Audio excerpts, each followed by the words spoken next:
Alrighty, y'all, I'm meteorologist Nicholas Herbosa. Thank you for tuning in to our 2 o'clock live.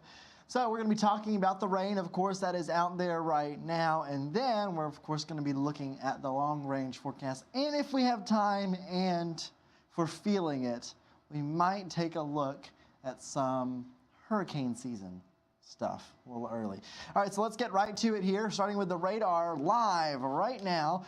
And you can see that there are some breaks in the rain right now. And that's a good thing. It's something we want to see because we've been dealing with this rain all morning. In fact, it's been rather tough going in some spots. Definitely some heavy rain.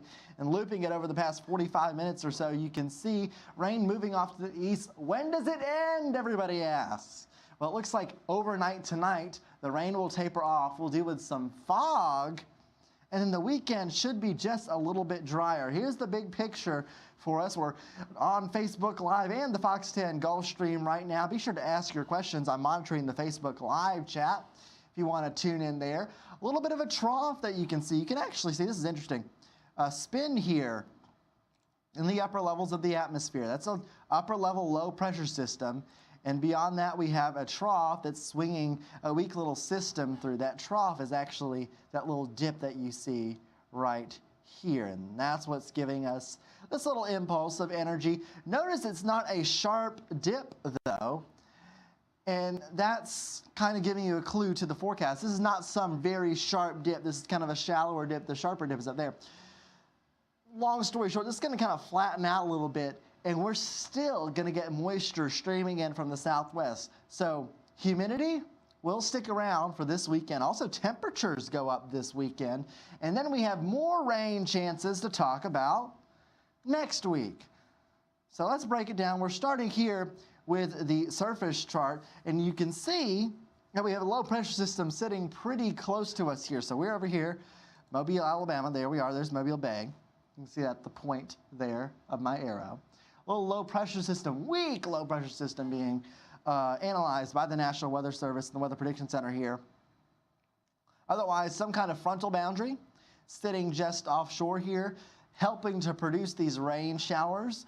To our north and east, we actually have high pressure in place. That is a 1039 millibar high pressure system that you see there. So that is a stronger high pressure system. All this kind of working right now to give us southerly winds and that low pressure system bringing us the rain at this time. Good thing is no issues with severe weather today. Just general thunderstorms out there. You can see it on the radar. We've had a few rumbles of thunder. Taking a tour, going inland, places like northern Clark County, Washington County. Once again, Washington County has had a few rounds of thunderstorms there, now getting a little bit of lightning. And in our coastal areas, you can see that we just have light to moderate rain. Some areas, it is not even raining. So I want to put this out there for y'all. If any of y'all want to and have the ability to submit a rainfall report by taking a picture of a rain gauge. If you happen to have a rain gauge, highly recommend that you go take a picture of it and then send it to us through our Fox 10 weather app or the news app as well. There's an easy way to submit your photos on the app. And then all you have to do, I'd love to see some of the rainfall totals for today and what we've actually gotten to, because right now, most of the estimates, if I pull it up here, indicating, and let me stop the loop so it gets me the latest information here. Right around, that's 1.5 inches there in some spots. And you can see George County, Mississippi, a little bit higher there. And look at Washington, closer to 2.5 inches there of rain. So I'm very interested. If you have rainfall reports, if you have a rain gauge, I'd love to see those reports. Send it in. Photo of the rain gauge on the Fox 10 weather app. Let's look at the rainfall. As you can see, that little streak, that's where we had some stronger thunderstorms, some heavier downpours that pushed through today, especially in Washington County, near Chatham. We had a heavier downpour near Chatham earlier, and that's what's given us this rainfall total around 2.5 inches there. All right, futurecast. Let's get to it, see what we have going on. Still going to keep just a few showers. This is with that graph model. It's the IBM model that we use. We sometimes use the HRRR. This one I'm showing the graph. They're both painting a similar story, though, with more isolated showers later today. By 9 o'clock, notice most of this is out of here. We're mostly cloudy. It tries to squeeze out just a few more showers. That's a possibility overnight tonight. But the main story is that rain chances are going down over the next little while here. You can see going down to 30% by 6, 7, and 8 o'clock, down to pretty much close to zero by around 12 a.m.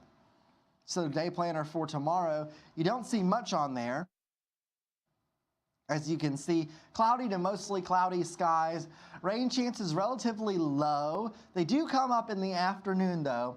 And some of our forecast models have been hinting at an afternoon shower possible tomorrow. So don't be super surprised if you do see an afternoon shower tomorrow.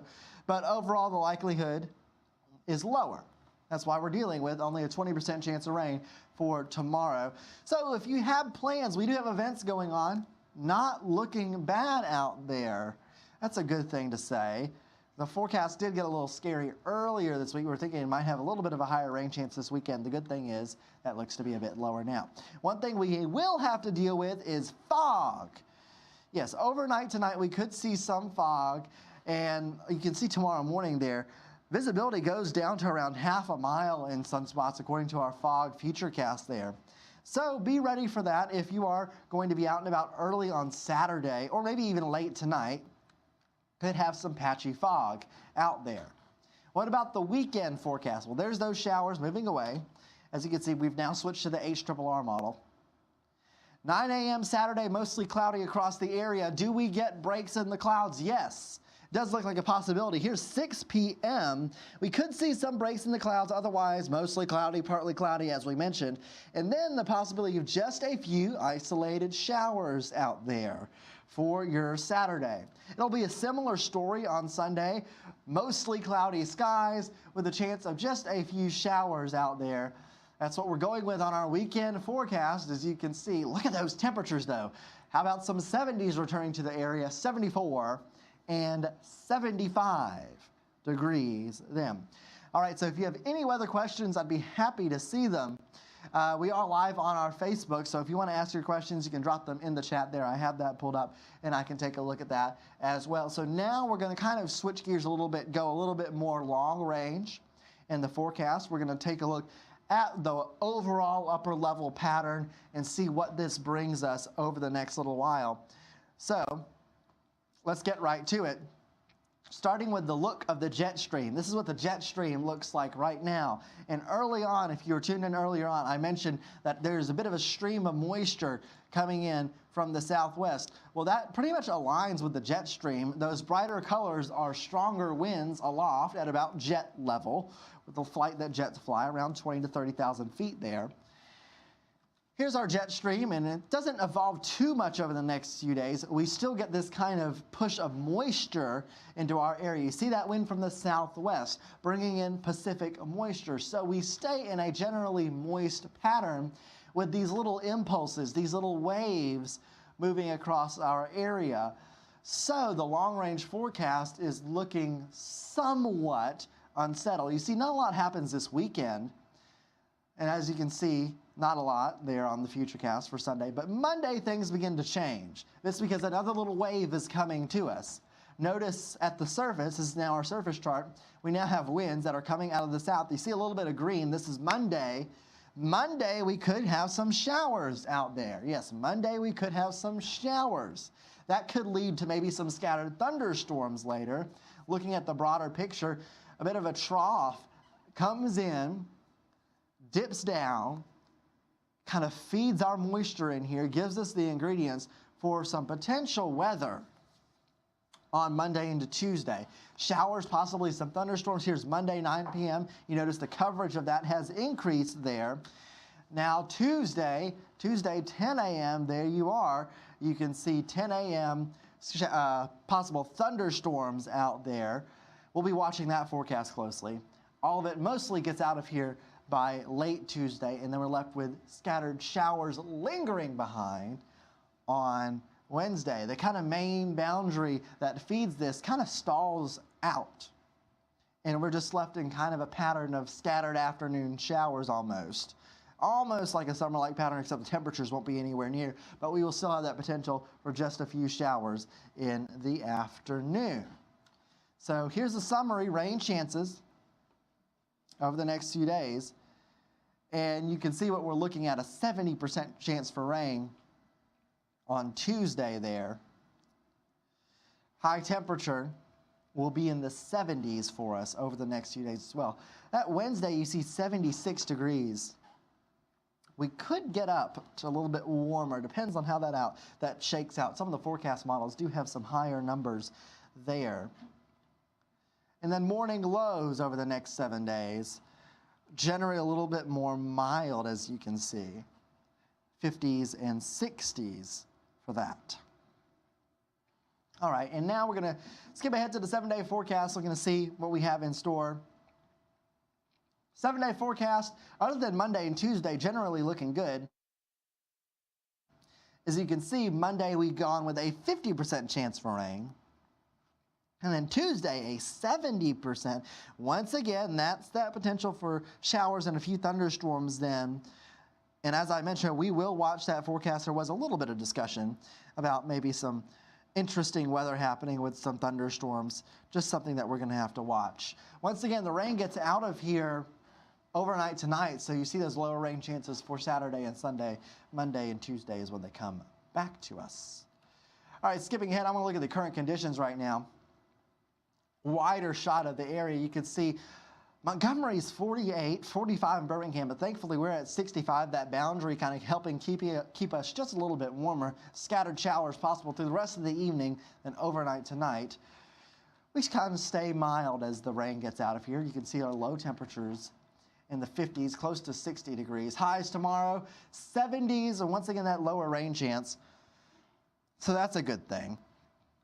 If you have any plans out there, that'll be a good time to get out there. Just might have to dodge 1 or 2 afternoon showers. Here's another look at that futurecast. You can see those showers move away. And next it's just mostly cloudy conditions for our Saturday. Maybe a couple breaks in the clouds, and that continues on Sunday. Here's your Saturday day planner. Cloudy to mostly cloudy conditions there. Once again, that 7-day outlook. 50% chance of rain Monday, Tuesday, 70%. All right, I'm going to switch gears here. So bear with me for a second. As I switch some things around, we're going to do something a little different, a little fun here. We're going to talk tropics. And I know, why are we talking tropics? But it's just going to be something interesting as we look longer range. So I'm leaving that 7-day up for a minute as I get set up here. But yes, we're starting to get within range of these climate models. What I mean by that is some of these long-range forecast models that can give us a clue as to maybe what our tropical season might look like. It's a broad clue, but it is a clue. And I thought it'd be interesting to show that here.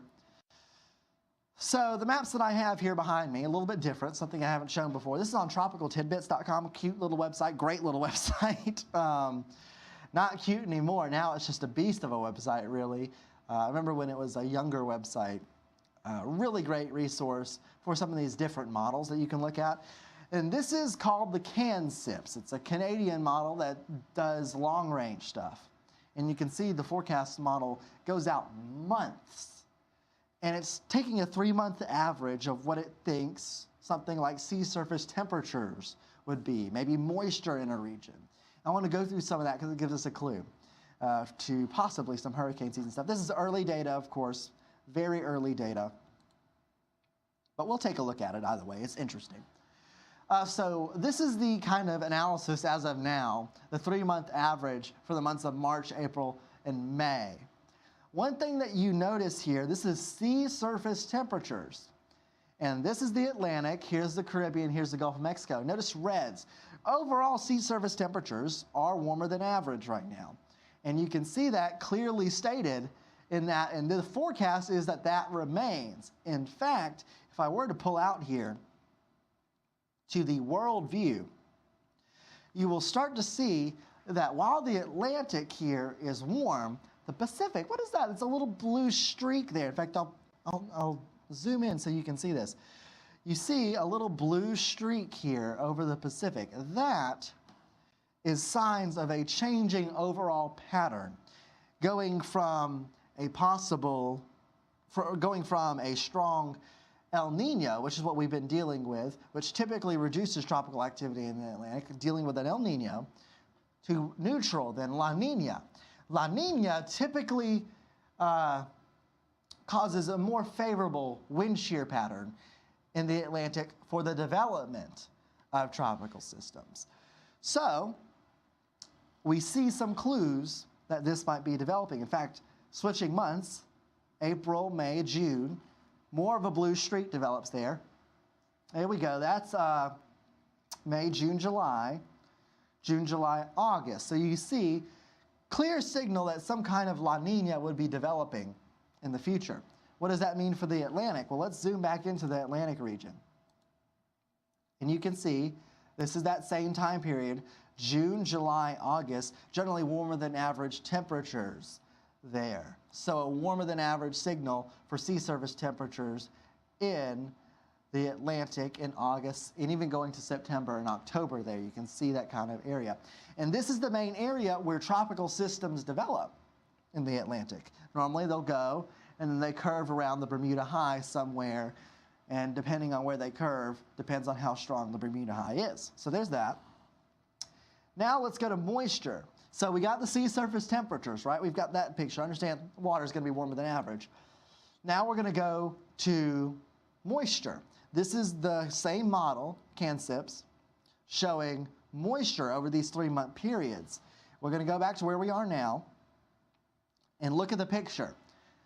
You don't really see anything that stands out here. But as I go over the next few months, I want you to watch in the Caribbean and the Atlantic. Green would indicate more moisture than average, above average moisture, or excuse me, above average precipitation, I should say. Moisture precipitation, kind of general same idea. Precipitation in this region, moisture in this region may be higher. And this is for the months of June, July, August of 2024. And continuing into July, August, September, October. What we call the main development region of the Atlantic, possibly having more precipitation than average, that indicates maybe a more active wave train of Africa. So maybe more waves coming off of Africa. That would mean more chances for tropical development, at least according to these long-range models. So just a couple things to keep in mind there. And kind of the last little thing to look at would be sea surface pressure. Remember, hurricanes and stuff, they're low pressure systems. And you can see generally the pressure pattern is lower in that main development region. What does this mean? It means the same thing every single year. You need to be prepared for hurricane season either way. This is just interesting to look at because it's a rather strong signal for a neutral / La Nina, actually a developing La Nina, and a lot of the forecasts do indicate that. So it just means something that we're going to have to watch. It just gives us maybe some indication of what a hurricane season could look like. We start to get those long-range hurricane season outlooks in April. I think it's April 5th or April 8th. I forget the exact date. But we get those hurricane forecasts around that date. Organizations do that. And then they'll get updated in May, and then we get into hurricane season June 1st. So just some interesting facts, just some interesting things that we're observing with the overall pattern, something interesting there to look at. As always, just be prepared for hurricane season. You've got plenty of time. Let's talk about that local weather one more time as we wrap this up. You can see Saturday, Sunday, after the rain that we have right now going on, don't worry, it will end overnight tonight. And then Saturday, Sunday looking just a little bit better with a 20% chance of maybe some afternoon showers out there. Otherwise, no big change, no big issues, I should say, in the forecast. Temperatures getting up into the 70s. Monday, Tuesday, our next rain chance, showers, possibly some thunderstorms, something we'll keep track there. Scattered thunderstorms at the end of the 7-day outlook. So we thank you for joining us on this 2 o'clock live, preparing for the 3 o'clock. It's going to be Vanessa, myself, and Lee Peck. It's going to be a fun one, of course, as always. We thank you for joining us on these 2 o'clock lives. Stay with us. Fox 10 Live at 3 p.m. will be on Fox 10, so tune in.